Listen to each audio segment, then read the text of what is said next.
మందకృష్ణ గారికి అవార్డు రావడం అంటే అవార్డుకు అర్హత ఏదైతే ఉన్నదో అది వచ్చినట్టే తప్ప వేరే వచ్చినట్టు కాదు. తామరాకు నీళ్ళలోనే ఉంటది, కానీ నీళ్లను గ్రహించే శక్తి ఉండదు. తామరాకు నీళ్ళలోనే ఉంటది, కానీ నీళ్లను గ్రహించే శక్తి దానికి ఉండదు. అట్లనే సంపద సృష్టించేటువంటి వ్యక్తులకు సంపదను అనుభవించే శక్తి రాదు. ఆ శక్తి కోసం పోరాడే వ్యక్తి మందకృష్ణ. అందుకే మందకృష్ణకు ఈ అవార్డు రావడం అనేది అవార్డుకే అవార్డు, అవార్డుకే రివార్డు. అందుకనే ఈ ప్రభుత్వం కానీ, ఆ ప్రభుత్వ విధానం కానీ, లేకపోతే అక్కడ ఉండే కమిటీ కానీ ఇన్నాళ్లకు సముచితమైన ఒక ఆలోచన చేయడం నిజంగా బడుగు బలహీన వర్గాల యొక్క ఆశాకిరణమైనటువంటి మందకృష్ణ గారిని గౌరవించుకునేటువంటి సంస్కృతి ఈ దేశానికి ప్రప్రదంగా రావడం అదృష్టంగా భావిస్తాం.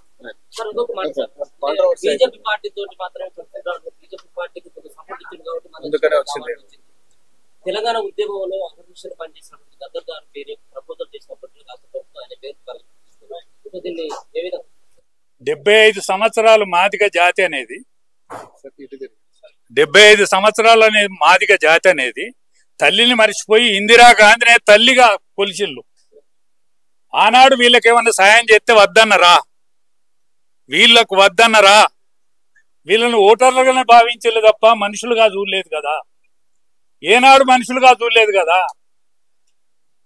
ఈ జాతి అంతా కన్న తల్లిని మరిచి ఇందిరాగాంధీనే మా తల్లి అన్నారు కదా. ఎవరన్నా అన్నరా ఇప్పటి వరకు? ఉప్పెత్తే కూడా మర్చిపోని జాతిది. ఇస్తార్లో ఉప్పెత్తే మర్చిపోని జాతిది. అందుకే బీజేపీ ప్రధానమంత్రి ఒక కుల మీటింగ్కి వచ్చి మందకృష్ణను దగ్గరగా తీసుకొని ఆనంద బాష్వాల లేకపోతే నెరవేరని కన్నీళ్ళ, ఆనంద బాష్వాల లేకపోతే నెరవేరని కన్నీళ్ళ, ఎన్నాళ్ళు ఈ పోరాటం అని అలసిపోయిన కన్నీళ్ళ కానీ సాంతన చేర్చుకొని ప్రధానమంత్రి దుఃఖాన్ని ఒడిసి పట్టుకొని దగ్గర తీసుకున్నాడు కదా. ఇప్పటి వరకు ఎవ్వరన్నా ఆ ప్రధానమంత్రి స్థాయి ఉన్నోళ్ళు ముట్టుకుంటే ఏమైంది? ముట్టుకుంటే ఇంకా ముట్టుడేనా? ఇంకా అంటుడేనా? ఇన్నేళ్ల స్వాతంత్రం తర్వాత కూడా ఇంకా అంటుడు పోలేదా? ముట్టుడు పోలేదా? ఈ పార్టీలకు సోయి రాదా? ఎవరన్నా సోయితోని మందలిస్తే మాట్లాడితే అంటగట్టుడా? ఒక్కసారి ఆలోచించుకోవాలి పార్టీలు.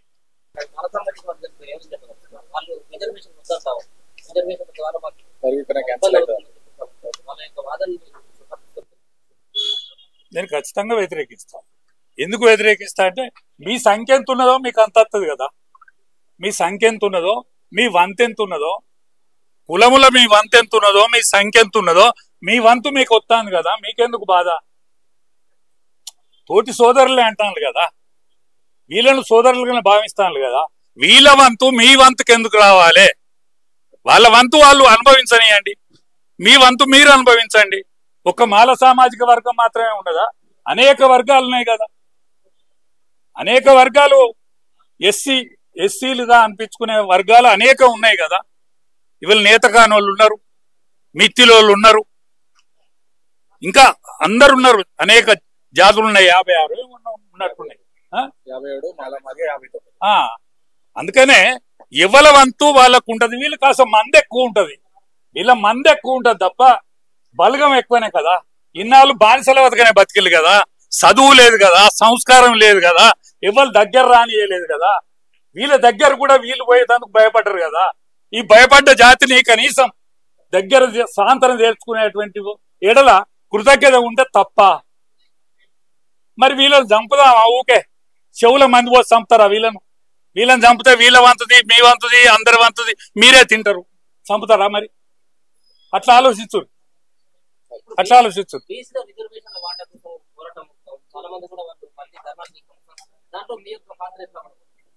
ఎవల వాటా వాళ్ళకు ఉండాలి, బీసీలలో కూడా ఎవల లెక్క వాళ్ళకు ఉండాలి, ఎవల లెక్క వాళ్ళకు ఉండాలండి.